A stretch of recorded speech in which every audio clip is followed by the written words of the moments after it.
Everybody's learning. Everybody's growing.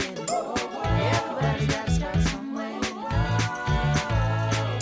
How the wise one grows.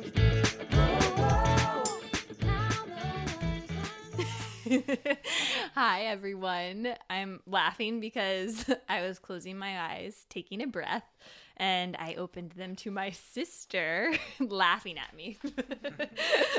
But that's one of the many reasons I'm excited for today's episode, because we get to hang out with two of my favorite people in the world, and two of the people who probably know me best, Jada and David. But before we get started, let's just take a moment to land together, because Jada keeps smiling at me and making me feel nervous inside. You're doing so good. Thank you. So just take a moment to land wherever you are. And if it's safe, you can rest your eyes or just soften your gaze.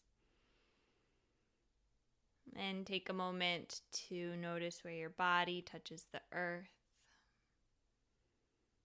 Drop your shoulders down the back.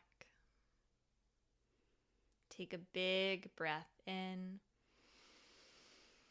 And a big breath out. Two more like that. Inhale. Exhale. Again, inhale. And exhale. And just notice where your body is touching the earth beneath you, and let that ground you whenever you need. And you can slowly open your eyes as you return to this space. So I spoiled it. We are here with Jada and David today, but I will formally introduce them to you. Jada and David Parrish, this is probably the only time Jada will get me to say Parrish and not Zazier, are a husband and wife creative duo based in Richmond, Virginia. They use plywood and paint to construct sets and create bright, bold sceneries where their characters are confined, lost, curious, or bouncing back and forth between moments of happiness and despair. In 2021, they completed their 100 set project, where they successfully built 100 sets and photographed 100 shoots in 1 year. Their work has been recognized by the International Photography Awards, the Chromatic Awards, and they were longlisted for their Aesthetica Art Prize. Holy cow. It's really cool because as I'm reading that, I was kind of feeling emotional because I'm like, shit, they did all of that in a year. Like, what I just read to you is only what they've accomplished in the last year, not like the insane things they've done before that point. Wow, Holly. Thanks for that. Thank you. Yeah. That lifted us up. Well, it's like really freaking cool, which kind of lends me to what I wanted to touch on first today, because today we're going to talk a lot about what you've accomplished in the last year, but a huge thing that a lot of people might not know is like you built an amazing business before that point. And like you were huge wedding photographers and built a business out of just from the two of you, like in your apartment together. So I'm just so like proud of you reading that, how you went from building one huge thing and then taking this step into something that I think you've like said in my perception is feels more like you. Yeah, exactly. Yeah, we started a wedding and portrait photography business in 2013, and we were like pretty like diehard wedding and portrait photographers. Like we would shoot like 30 weddings a year and do portrait sessions all during the week. And we were really into it. And then COVID hit, and all of our weddings for pretty much the first 6 months of 2020 got rescheduled. And we found ourselves with like an empty studio, a lot of time on our hands because all these weddings got canceled. And we were just kind of trying to figure out how to use our time, how we could be creative during this weird COVID experience. So we got in the studio and we just started shooting, working on posing and lighting, using paper backdrops. But it just kind of kept evolving, and the paper turned into these wooden sets that we started to build that were just, so we would do sets with like 2 walls, and then we'd be like, well, what if we made it bigger? What if we added in more shapes? What if we did a different paint job? And we got really into designing these sets and taking these kind of like conceptual creative portraits of people. And it kind of hit us. We weren't sure what we were doing, but we really loved it. And so we decided we wanted to make a shift in things and started to have a desire to focus more on that. So we decided to announce that we were going to step away from the weddings and wanted to focus on that. And we needed to build up a new portfolio of work in order to really make this transition. So that was kind of what we earmarked 2021 as, was the process of building a new portfolio. And we wanted to find a way to hold ourselves accountable, but also make sure we were making the most of the time that we had. So we set a goal of building 100 sets in that 1 year. And that is what really like ignited this next chapter in our lives fully, and kind of is how we sort of transitioned from being wedding photographers to artists. So was it like, because I guess I don't even know this, but like, did it just happen all at like, y'all were just like, okay, we're kind of like don't know what to do, let's just play around in the studio, and then y'all started having a lot of fun doing other stuff, and then it just kind of like kept going and going? Or was it like a premeditated like, hey, like I feel kind of stuck with these things right now, I want to shift it up, what if we try this? Or like a combo of both? I think we never felt stuck. That was never a situation, because the year that COVID happened, it was like going to be our best wedding year ever. And like, so we were really into it, and we were trying to grow that business as much as possible. I think it came maybe out of more boredom of time, because we had so much time on our hands because literally everything got canceled.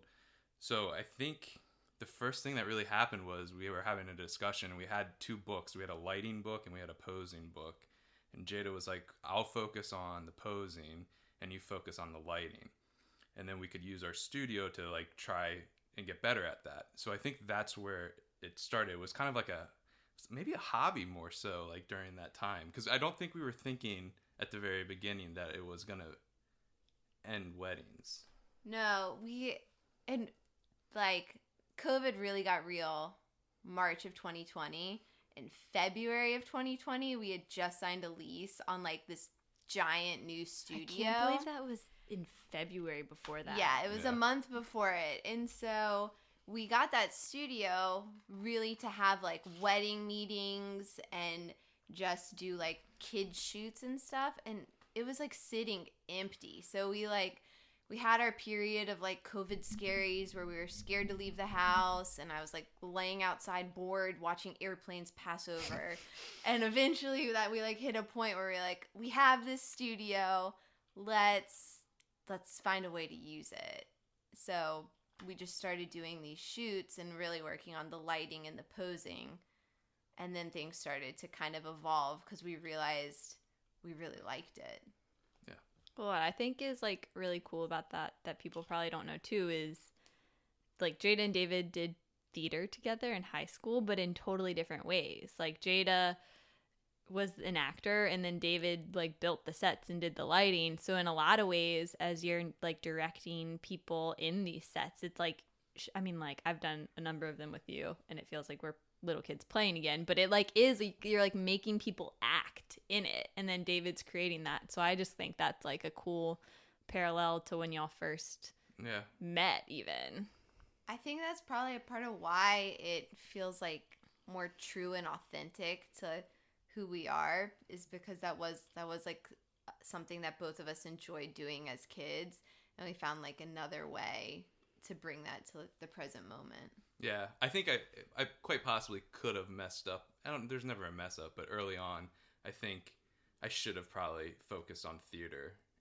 Because I thoroughly enjoy like building and creating. And while I was building like a wedding photography business, I was no longer like building anything physical anymore.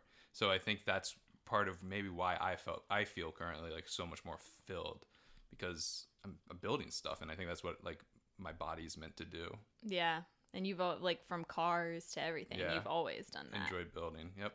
Yeah. And I think that is probably also why like our work usually isn't super happy. Like, and I think a lot of that stems from the fact that I spent so many years photographing weddings where I'm like documenting this like one just like blissfully happy emotion. That's like the dominant emotion on a wedding day. And it was really refreshing to be able to explore different emotions within pictures. I didn't think about that element. Yes. Well, was it hard to step away from the business? Like announcing that you weren't going to do weddings anymore. I was like, oh shit, they just did that.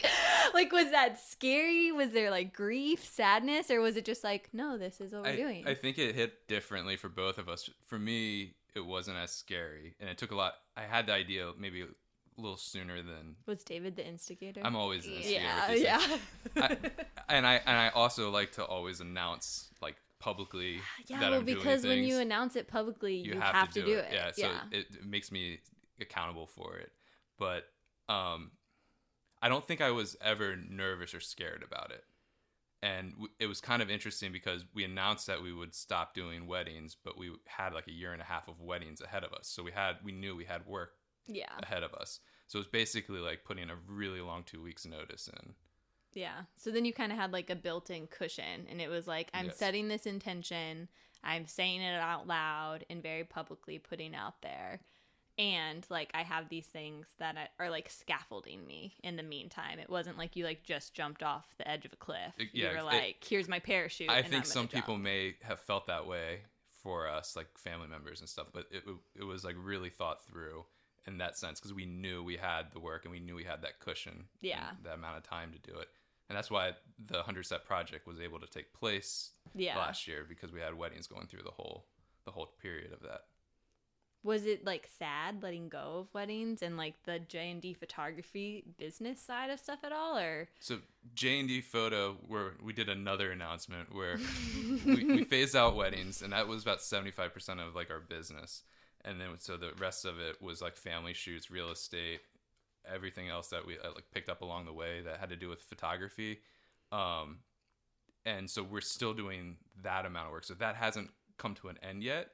But for the weddings, for me, I was ready. I had seen a lot of weddings and a lot of people get married. And I never really thought I would go to that many weddings. Like when I was a kid, like, oh, I'm going to go to weddings. No one thinks they're going to go to that many weddings. Yeah. So it felt, I think it felt good for me. I felt good inside when it was the last one came and we completed it. I felt very successful, and I felt like the time was ready. It was ready for it to go on to the next phase. Did you feel that way, Jada? David is always the instigator. So he wanted to quit the weddings, and I think I was more of like a little resistant, like, oh man, that's scary. That's like, a big deal. Really? We're gonna just like tell everybody that? Okay. It wasn't an okay though. It was like, I don't want to do that. Like now, maybe let's wait. So then, like I would try again a week later. Like, You kept like poking at it. But then I think I came to the realization, because I was getting tired of doing them. COVID made me realize that like there's other things I could be doing with my life, and I also came to the realization that like people are gonna keep sending me emails to photograph their weddings, and unless I like put a hard no out into the world, like I'm not gonna stop doing this ever. So eventually I was like, yeah, okay, we can post it. But I felt like so many like anxious, scary butterflies in my stomach when we did that. But then after that settled, it felt very freeing. But it that didn't, saying that into the world didn't stop the emails. So it was like a You had to keep it was a saying no. continuous commitment, like over and over again. Like, no, I'm not available to do that. No, we're not shooting weddings anymore. The interesting thing about that was there through the period of transition, there's low points where you're financially, of course.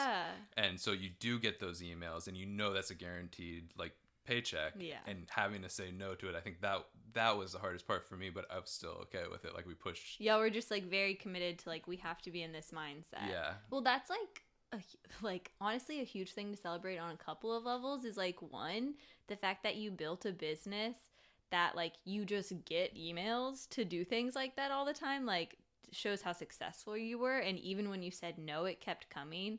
But then like the willpower and like that's like a deep level of belief in yourself that you have to hold, and to continue saying that again and again, like that's making that promise to yourself stronger and stronger with each of those times. Yeah, that's very true. It's a good way to look at it. Yeah. And I mean, like, I think I have a much harder time. I definitely have a much harder time saying no than you. But, like, when that temptation comes of, like, oh, this would be a paycheck or this would be something, like, more secure while I'm working towards this, but to really be like, no, this is what I'm doing. Yeah. And I'm going to step fully into this. It's a lot easier to say no when you start to have doubts, and then you have someone next to you who's like, no. We don't need to do that. I think we like all need a David being like, no, not gonna do that. But David is persistent. There's like so many things I resist. Like we finally turned the sunroom into a little studio space for me, and like David's probably been telling me that for like 2 years, and I was like, nah. Yeah, it really is funny how many ideas he has told me that I'm like, no, I would never do that. And then like 2 years later, I'm like, hey, what if we did this? And he's like, I said that. Is that how you feel about me with TV shows? When you like tell me a TV show to watch, and then like 5 years later, I'm like, Jada, have you seen this show? Yes, 100%. Well, for those who don't really know about the 100 Set Project, do you mind sharing a bit about that and like what exactly it is? I guess we've kind of talked about why it started, but maybe just going into it a bit more. You want to tag team this one? Yeah, you go first. Okay. So, what was that? What was last year? I need your help. 2021. 2020. So in 2021, in 2020, we started building the sets, and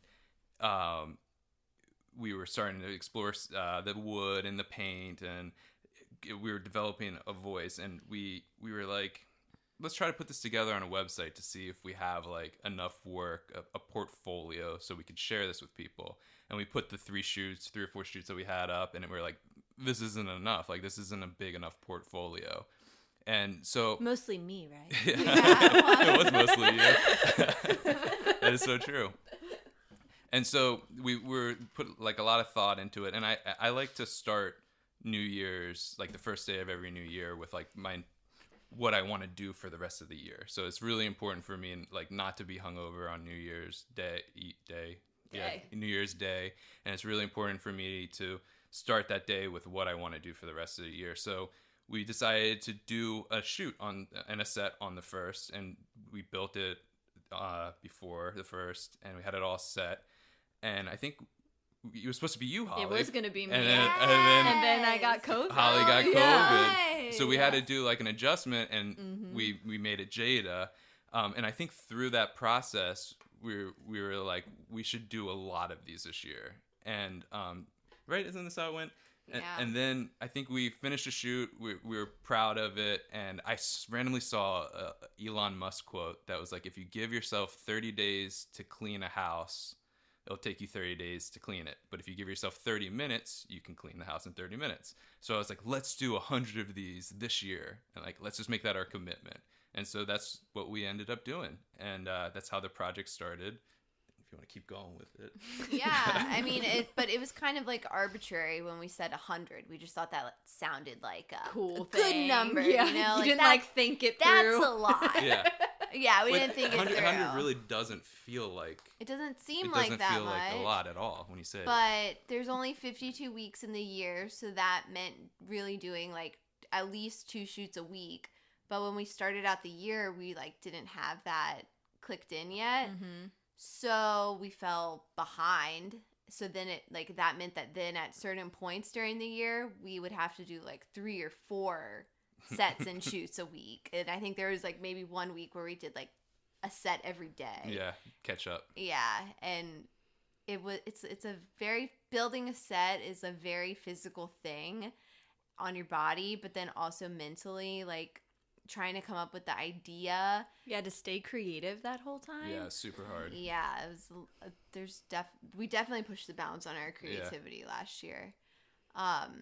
Yeah, and then down to the styling the shoot, doing the math to build the set, and then like setting up the lights and the camera, and it was just a lot to think about. So doing like 3 to 4 shoots a week was kind of insane on top of doing a full-time job. Yeah. Yeah, But we because did you it. were working that whole Yeah. time. We were shooting too. weddings and family photos and everything. So how did you not burn out? I feel like we're kind of different on this, but I also feel like I've seen y'all balance a lot in the last year, and like kind of noting more and more that there are times of like big growth in life where it's like that expansion, and then there are times where it's more like, okay, nurturing a little more, listening, so you can go back into that phase. Yeah, I think we were mission oriented once we came up with the goal. And so being tired was just part of it through that. And we knew there was an end. That's a good point. And it pushed us so hard and pushed us creatively and everything. It made us grow so much. But then like this year, at the beginning of this year, we took a lot of time of rest. There was confusion of like, what do we do with it now? There was a lot of like, Yeah, were you restless when that first hit? it would go through waves. Yeah, that would go through waves. But I think we were, at the end of the day, we were burnt out from it. So we really did need to take the time to rest. And I think we caught up on rest just fine. And it was almost like we saved the rest for after the mission was complete. Yeah, we were super mission oriented, and that was like really all that mattered. So like if you were tired, whatever, if you didn't feel good, whatever, like we're doing this anyways to like get your shit together. It was very like, we were tough on each other, I think. Like we were like, rally your shit, we gotta do this. You don't have Did an idea y'all for like a set? waver with who was the motivator, like at times?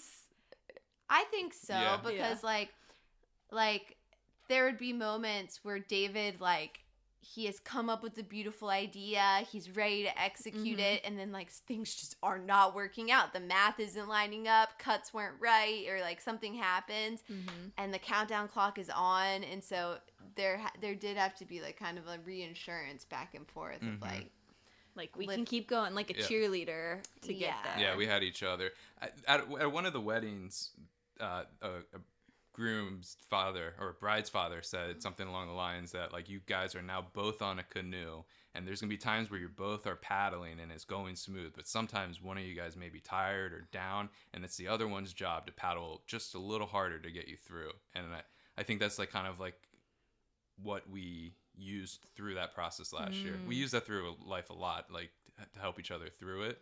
But I really did enjoy that quote. Yeah. But I feel like it like made us learn a lot about ourselves. Like I get a high off of like having that like adrenaline rush and countdown and like, how are we gonna figure this out? But like in the back of my mind, I know that we are gonna figure it out, so it's not ever really a question. It's just a like, whoa, how are we gonna do this? Running around really fast. And that's also like how you were in school. You would like save it to the last minute, and you would always like get better grades than I would, even though I would like prepare so much longer. You would like turn in the paper late, but like be sneaky about it and still get an A. Yeah, that's what happened. Yeah, but and then this year I think this year was an interesting year so far, because like we were really in the groove with our 100 set project, but it was time for it to end because it was So you were ready for it to end? Yeah, it was exhausting. And like I think we also like outgrew our studio and what we could build. I couldn't figure out like, that's interesting. I couldn't figure out any other ways to place the pieces of wood. Like I was running out of ideas, and it was And then having that deadline of like, you have to do 100 sets, so you can't spend but so much time designing any of them. like that kind of hit a point for me where I was like, but I want to spend like Like a a lot whole of weekend, time. I yeah. want this to be so intricate and detailed, but I couldn't do it. So Well, yeah, that's really hard because you're not creating a set, you're creating art. And like as an artist, I feel like there's this constant like, is it good enough? Like I'm not there yet. Like you want to refine and make it really clean. Yeah. But I think that's like a huge beauty to what you did was it was like the constant putting it out there and like kind of getting over that voice in your head that's saying like it's not done yet or it's not good enough. Just being like, this is it. Yeah, and it's cool that you brought that up because that was through the self-reflection, looking back on it, that was the biggest hurdle I had was self-doubt. Is this stupid? Is this dumb? Like, oh, you're making it doesn't look good. Like, why am I doing why am I this? doing this? Color's awful. Like nobody's gonna like this. You don't like this, and so like I always had to like battle that all. How did last you year. deal with that? I just kept pushing through. Last year at least, and pushed through it. And I think Like just kept working, kept working. It was focusing on the task stick at to the hand. plan. Stick to the plan. And we always scheduled our photo shoots for 6:00 the night when we were gonna have the shoot, and we usually start building them that morning. So we knew that there was gonna be a model coming in at 6. That was what, like 12 hours less? I mean, Yeah. some days we didn't start until like noon. Yeah. But like, yeah. So we knew, like, I think that kept you going through the self-doubt was like knowing that somebody else is about to walk in that door and you have to be done. So like, even if And you're not actually, happy, having a short timeline was probably like a gift you were giving yourself because you couldn't overthink it. You just had to do it. yeah. You just had to do. You couldn't. There wasn't time to think. That's true. And so I think that's how I got through my self-doubt last year. This year I've been going through all sorts of like trying to make my brain a little more strong so I don't have to deal with self-doubt as much for future projects. But that's how I got through it last year. But that was like the heaviest part of last year for me, and it was the hardest part for me was overcoming my self-doubt.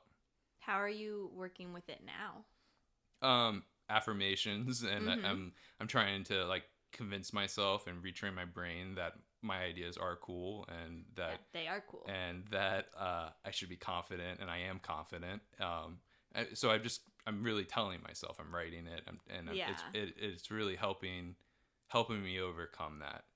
And then last year was one giant art therapy session for me too, so that probably also helped me get stronger. Yeah. But last year, like, I think really taught us in terms of a way to overcome self-doubt is like when you choose a goal, like you see your goal, you see what you want, and then you make your plan of how you want to go get it. If you like focus all your energy on that, like you can do it. Like last year was a big like goal setting and goal achieving lesson that just like reaffirmed that I can do that in like every aspect of my life. Yeah, so that's like really creating a lot of agency. I feel like art does that in a lot of way when you're like you're physically building something and like you're creating something out of nothing. And that just is a mirror for your ability in life that you can do that in all of these areas. Yeah. So you said it was like a giant art therapy project for you. Like how was it kind of working through those like internal emotions that you were experiencing, or what was? Yeah, I mean, because you reflect on what you know, and we were feeling kind of, I guess, trapped with our lives a bit. So a lot of our art that we made last year reflected being trapped and confined spaces, and kind of, I think you can look at a lot of our pictures and see a lot of self-doubt. I mean, self-doubt was just so big for us last year. It was well, wild. and it's just such a like it's a true human emotion. Yeah. Like it's like every time I was in one of your sets, like I was like, oh, I know how to portray this emotion because I very deeply know this emotion. Yeah. And like you had a line in your bio that just like, I mean, I think that this is like where so many people can just relate to your work on a really strong level. One, it's like these sets that create bright, bold scenarios like that in the contrast. So it's like there's that hope with the sets. They're so cool. And then the characters are confined, lost, curious, or bouncing back and forth between moments of happiness and despair. Like that's so much it. Yeah. Like, And that was us last year. So like our feelings through the whole project are definitely reflected. And it's interesting too because like we plan out the shoot through a day. I think I focus a lot on the set and the design. Jada focuses a lot on the color. So that is like mixed. And then before the shoot, we discuss what we want the character to be doing. But then at the end of the day, Jada's directing. So her true emotions are coming out of the character. So you kind of have like my emotions bleeding through the way the set's built and what we've done. And then Jada's feelings are coming through the model.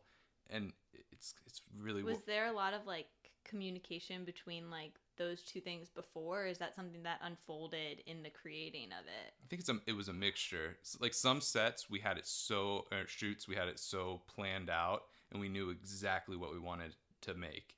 Other times it was kind of like going in and painting a picture. Like we were just nailing things together, piecing props together, and coming up with like a storyline on the spot.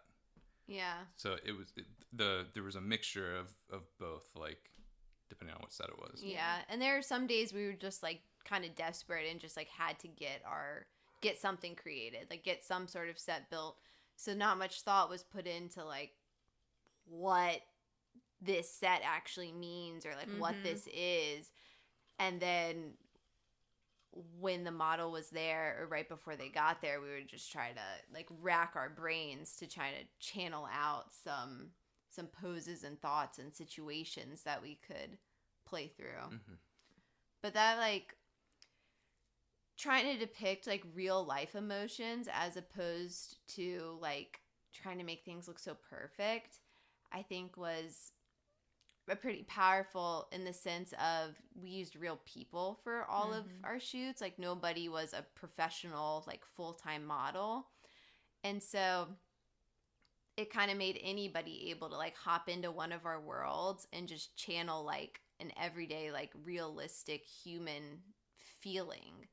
So it didn't really matter who you were or what your background was. Like anyone could do one of those shoots. I think that was like such a thing that made it so relatable too, and like people want to be a part of it. And when you're in that space, like you're picking up on that energy and that like it connects to something that you're feeling because it is this raw emotion, and then you're like jumping into this other creative world with you, which is like in a lot of ways it just kind of like built a deeper sense of connection when we were in this phase of like you were so disconnected from everyone and everything. Like it was like here's a space where you're like connecting to this deeper level of human emotion through this project.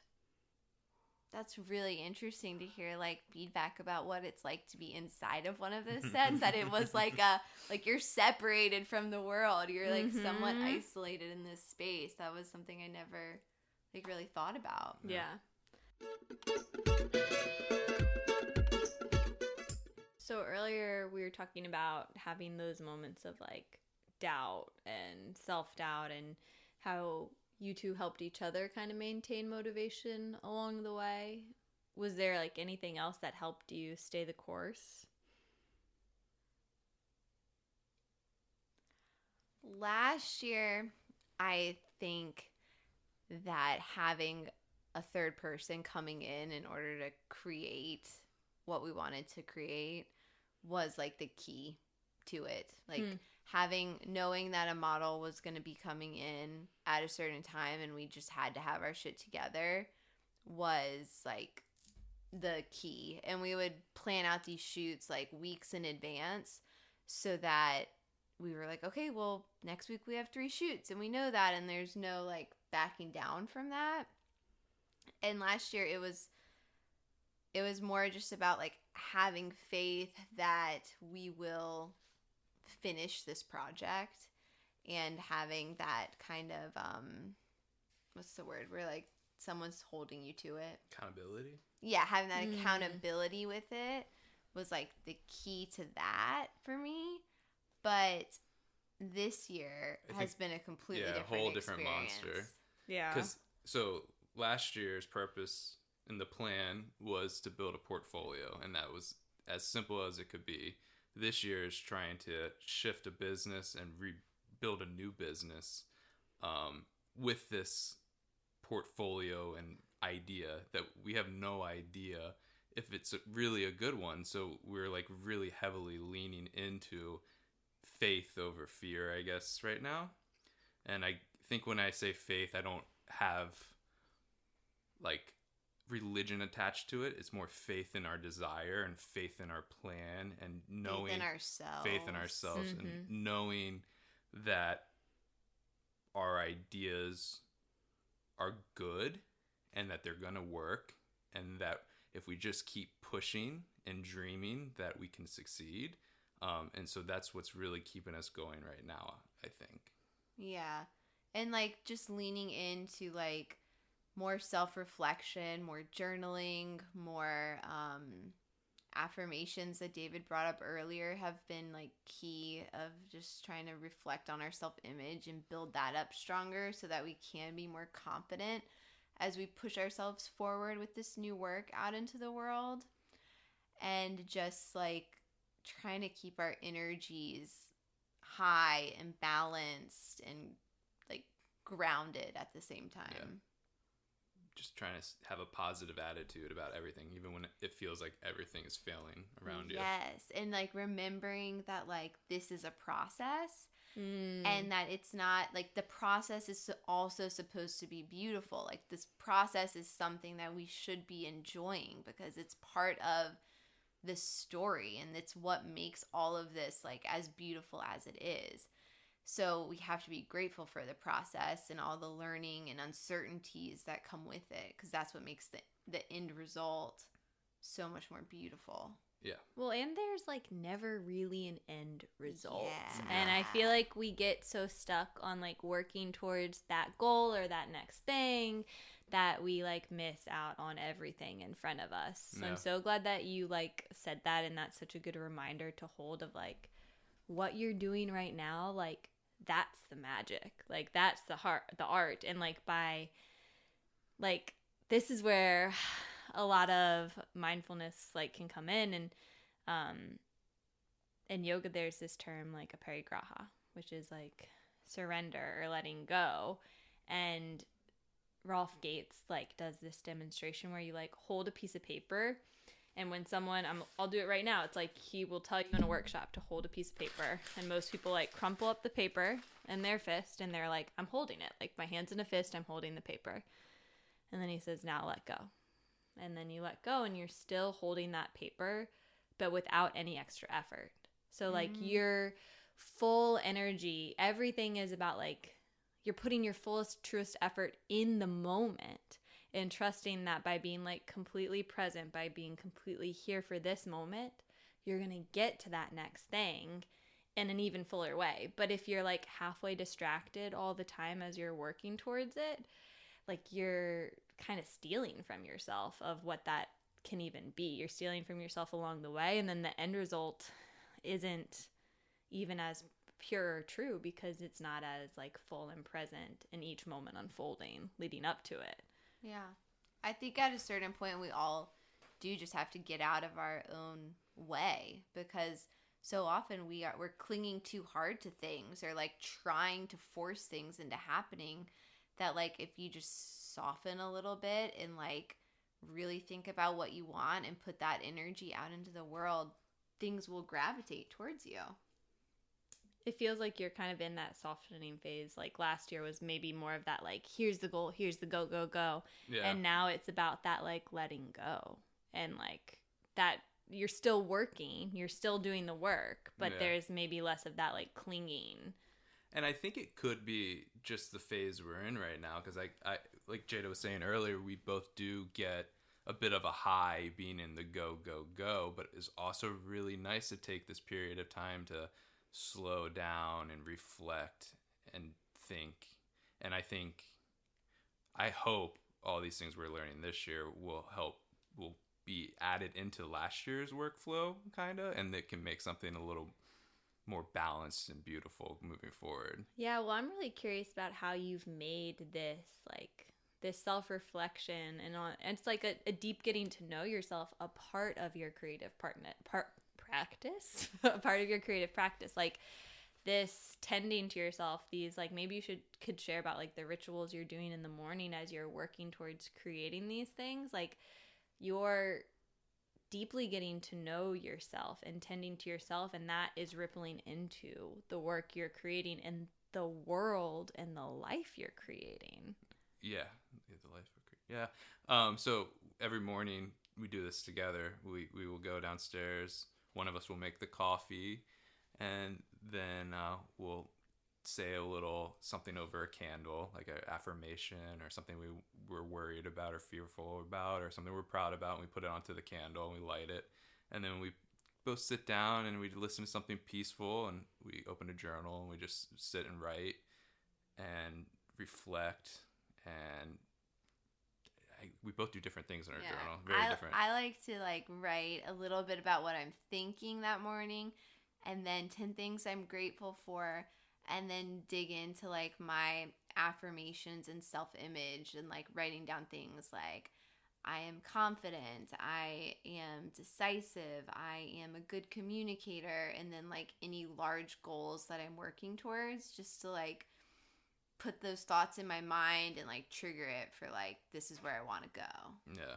And I kind of do some of those things, but I also doodle, and I draw my ideas down, and I write my ideas, and then I oftentimes write down like in a kind of a form of like a story where I see myself in the future, like my future studio and everything. I kind of write it as a story for myself, and then on the same pad I just kind of keep notes through a day on it.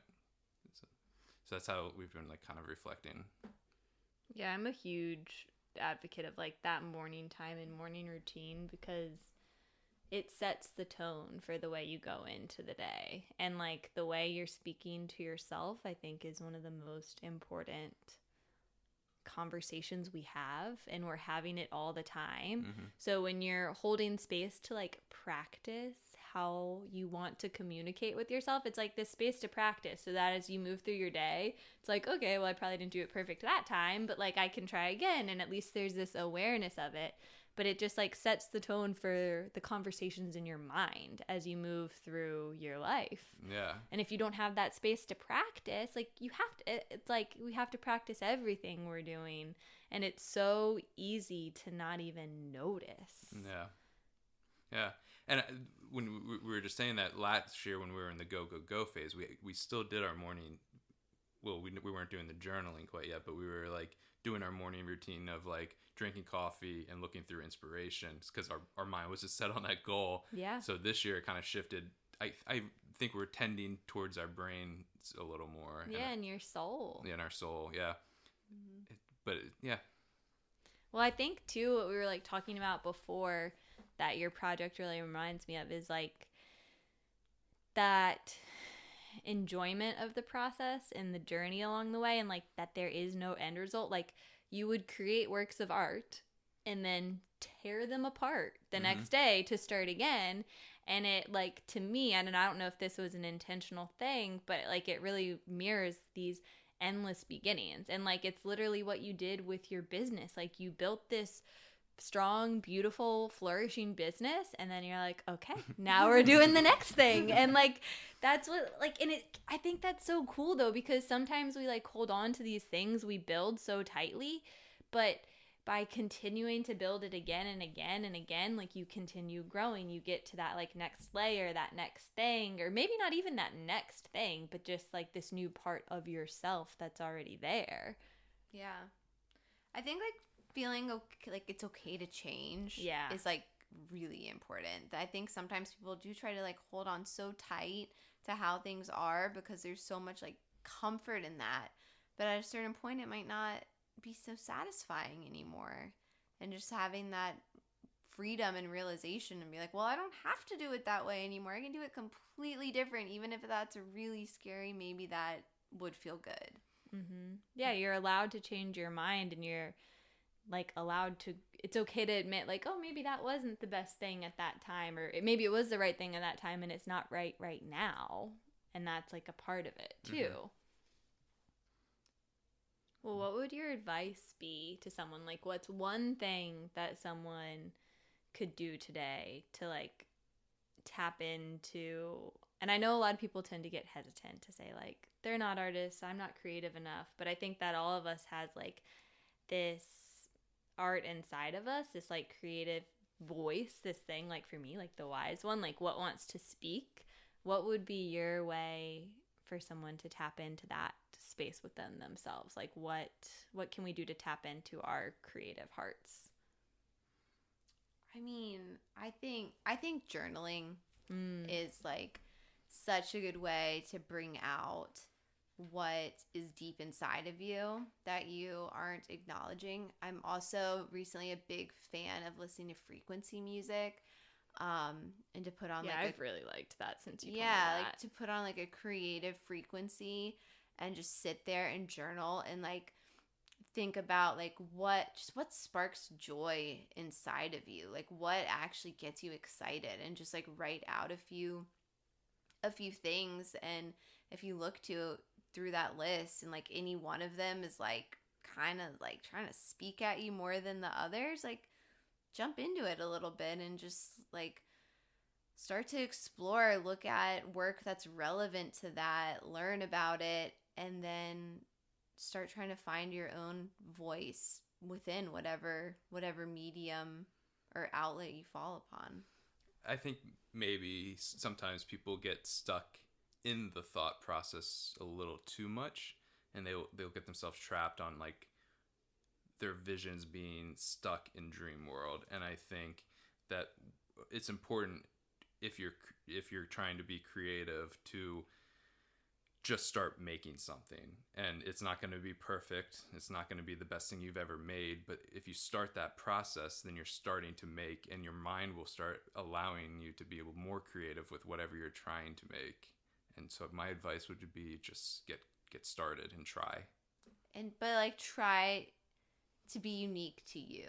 Like maybe at the beginning, if you find somebody who you really appreciate their style or their whatever, like it's okay to kind of emulate that to a certain extent when you're learning, but then like make it different, change it up, like look at inspiration from like other mediums. I really don't like looking at work from other photographers very often. I would much rather look at paintings or sculptures or textile art, because that spurs so much more like unique and original inspiration in my mind than like seeing somebody else's photograph, because it's just too close. It's too close. Well, you're opening up your mind. Like you're not limiting yourself to one thing, and when you open up, you like let all these other inspirations come in, and then it can speak to you in its own way. And it's amazing, like the more inspiration you look at in all the different mediums and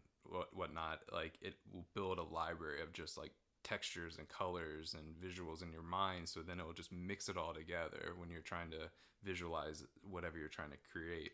And you literally kind of cut and paste from everything you see. So like the bigger the library and the bigger you build in your mind, the better I think work ends up being.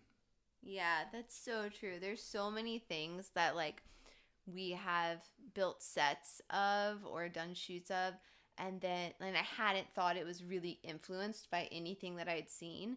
And then like 6 months later, I'll watch a movie and be like, oh my God, that's where that doorway like came from. Oh, that dining room table shot. That's where that was like, and you don't even know. Yeah, you don't even know where you're at. To a certain extent, you have to be like mindful of like what you're exposing your brain to, because it is picking all of it up. So make sure you're looking at like good stuff. Yeah. Stuff that makes you happy. Yeah. Well, how can people follow you on this like continuing to unfold chapter that you're in? How can we stay in connection with you and support you? Well, we are pretty much on every social media channel as at Jada and David, on TikTok, Instagram, all the things. But we also, on our website, jadaanddavid.com, we started a blog where we are kind of diving more in depth to our thought processes behind shoots, different techniques, adventures that we're up to. So that is probably like, it's kind of like our journal, I guess. So that's probably the most intimate information out there to follow along on. Yep. And because you are my blood, I have every intention of making you each come back separately for this so I can go gosh. even deeper. Oh my god. So stay tuned for more of the Jada and David because there's so much more that I can make them dig into. Jada's giving me eyes, so I'm gonna end this for now. But thanks for hanging out with us. But really though, you two give me some of the best advice in my life and are a lot of the voices in my head that guide me. So thanks for sharing that with so many other people. Wow. Yeah, Thanks, thank Molly. you, Holly. You're welcome. I went from really weird to really sweet. Yeah, that's so sweet. Love you. Love you too. Thank you for taking time to listen to the wise one inside of you today. Please rate, review, and subscribe to this podcast to help it grow. Until the next time, let's keep taking it one breath at a time. Everybody